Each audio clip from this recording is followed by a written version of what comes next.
Bien, último video, le vamos a contestar a arroba Flor Piquets. Bueno, Flor Piquets, a ver. Flor Piquets nos hace la siguiente pregunta. ¿Cuál es el verdadero concepto de lo que es salvación? Bien, vamos a ponernos un poquito en contexto. Hay una idea muy profundizada y es de que nosotros recibimos al Mesías y ya está. Se terminó absolutamente todo, ya sos automáticamente salvo, tenés el nombre escrito en el libro de la vida, pum, tenés un sello, este señor se salva. Bueno, no es así, no es tan así. Primero nosotros tenemos que entender algo. Cuando leemos al apóstol Pablo, el apóstol Pablo dice que él clavó en la cruz las enemistades. ¿Qué son esas enemistades? ¿Qué es ese peso que venía sobre nosotros y que nos era contrario? Bueno, ese acta de decretos que nos era contraria es lo que sería la sentencia de muerte. ¿Sí? Porque esto lo vemos claro. Dice que arriba del madero donde fue colgado el Mesías había un cartel que decía el nombre de su sentencia. O sea, ¿por qué él estaba colgado en el madero? Lo mismo pasaba con nosotros. Cuando Pablo utiliza la palabra que fue clavado el acta de los decretos, no está hablando de la Torá, sino que lo que está diciendo que era la sentencia que cabía sobre nosotros. Toma el ejemplo de lo que estaba sobre el madero del Mesías para decir que así como fue clavada sobre él esa sentencia que decía por qué iba a ser desvivido, esa misma sentencia teníamos nosotros, una sentencia de desvivirnos, para no dar la palabra, y fue clavada también en ese madero de alguna forma para que nosotros seamos libres. ¿Cómo entendemos esto, la cuestión de la salvación? ¿Y cómo entendemos de qué nos salvamos? Porque cuando a mí me dicen me salvo, ¿de qué? ¿De qué te salvas?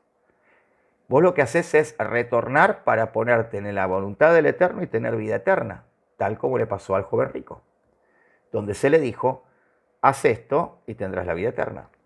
¿Y qué era esto? Guardar los mandamientos. Ahora vamos a poner en contexto para que no me salgan los Christianator a atacar.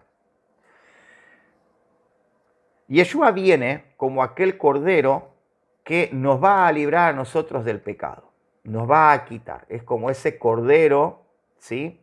Que se sacrificaba en Yom Kippur, o como ese cordero que se sacrificaba en Pesaj.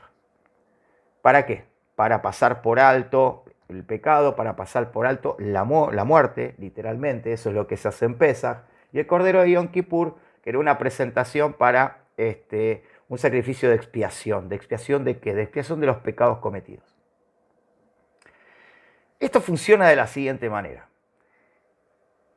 Yeshua pone su vida en rescate nuestro, se pone como ese cordero de expiación, y vamos a suponer, o vamos a poner la figura de que vos y yo estamos presos. ¿Sí? Vos que me haces la pregunta y yo estamos presos. Nosotros tenemos una sentencia. ¿Cuál es la sentencia? Cadena perpetua, no sé. Como quieras llamarlo. Tengo que vos que cumplir una sentencia que no fue dada por el juez. En este caso el juez es Dios. Aparece, como dice Pablo, el abogado que tenemos para con Dios en el Mesías, y dice, vamos a hacer una cosa, señor juez, yo voy a pagar la fianza por vos, va a pagar la fianza por vos y por mí.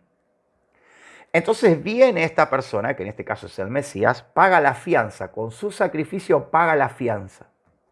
Vos y yo quedamos libres.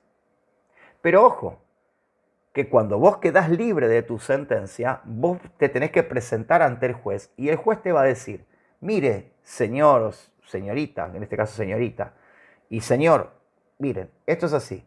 Ustedes van a quedar libres porque vino alguien y pagó la fianza para sacarlos de la cárcel.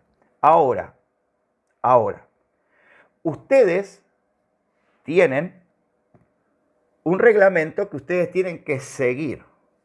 Si ustedes incumplen con no presentarse, por ejemplo, cada tanto a una revisión psicológica, si ustedes incumplen con no robar nunca más, si ustedes incumplen con no cometer nada que pueda ser una presunción de delito, ustedes van a volver a la cárcel y van a volver a tener una sentencia por la cual van a ser condenados.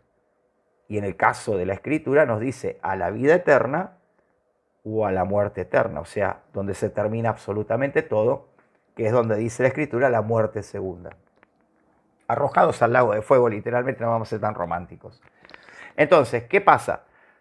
Cuando Yeshua a mí me libera de la cárcel, vamos a ponerlo siguiendo el ejemplo que te estoy dando, yo tengo pautas dadas por Dios, pautas que yo tengo que cumplir. ¿Cuáles son esas pautas que tengo que cumplir? Sus mandamientos. Porque como dice Apocalipsis, por ejemplo, te voy a dar uno de los textos, Apocalipsis 22:14, no sé, tengo varios, pero Apocalipsis 22:14 para mí es el más puntual. Dice que los que tendrán derecho al árbol de la vida y a entrar en las puertas de la ciudad son los que lavan sus vestiduras en la sangre del Cordero, guardan los mandamientos y tienen el testimonio de Yeshua. O sea, guardar los mandamientos también es parte de nuestra vida para poder mantenernos dentro de esa salvación, mantenernos dentro de ese, es el cerco de protección que nos permite cuidar esa liberación que hemos recibido de la sentencia que estaba sobre nosotros a través del Mesías Yeshua. Las dos cosas van de la mano. Yo no puedo decir que porque guardo los mandamientos solo yo me voy a salvar, sino que tengo que guardar los mandamientos y tener la fe en Yeshua. Yo no puedo decir que tengo la fe en Yeshua y que por eso solo me voy a salvar. No, yo tengo que tener la fe en Yeshua y guardar los mandamientos. Las dos cosas van de la mano y las dos cosas se complementan porque tienen un sentido. ¿Cuál es ese sentido? Que si yo salí de lo que me daba sentencia de muerte y hoy tengo la libertad con la que el Mesías me hizo libre, ¿por qué voy a volver a caer en un yugo de esclavitud de nuevo si ya soy libre? Entonces, para yo mantenerme libre, ¿qué tengo que hacer? Tengo que seguir las instrucciones que me permiten vivir en esa libertad. Espero haber contestado a tu pregunta y nos encontramos mañana o en el transcurso de estos días para responder a más de las preguntas que nos hagan. Shalom.